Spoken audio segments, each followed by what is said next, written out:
મધ્ય ગુજરાતમાં ભારતીય જનતા પાર્ટીના દરેક જિલ્લાના અધ્યક્ષશ્રી, પ્રભારીશ્રી, માનનીય સાંસદશ્રી, ધારાસભ્યશ્રી, BLO 1, SIR કામગીરીના જિલ્લાના ઇન્ચાર્જશ્રીઓ, વિધાનસભાના પ્રભારીશ્રીઓ સર્વેની બેઠક આજે અમારા રાષ્ટ્રીય સંગઠન મહામંત્રી આદરણીય BL સંતોષજીની અધ્યક્ષતામાં યોજાવા જઈ રહી છે।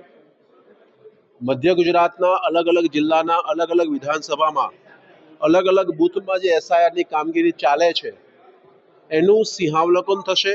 કાર્યકર્તાની સહભાગિતા, મતદારોની સહભાગિતા વધે અને ઝડપથી આ કાર્ય એ પૂર્ણ થાય એ દિશામાં આજે વાતચીત થવાની છે। એ માટે આજે મહત્વની બેઠક માટે થઈને રાષ્ટ્રીય સંગઠન મહામંત્રી આજે વડોદરા જિલ્લાના વંદે કમલમ કાર્યાલય ખાતે આવ્યા છે। આગામી સમયમાં ચૂંટણીઓ પણ થવાની છે, સંગઠનનું કામ આ વખતે ખૂબ વધી જાય છે, તો તેને લઈને શું ચર્ચા થવાની છે અને પાર્ટીની કેટલી તૈયારી છે?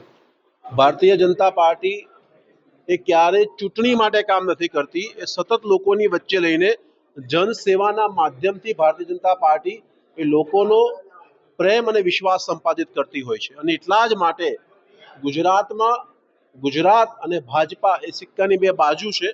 ચૂંટણી માટે કોઈ કામ કરવાની જરૂર નથી, પરંતુ અવશ્યપણે જનસેવા માટે થઈને ભારતીય જનતા પાર્ટી હંમેશા કામ કરતી હોય છે।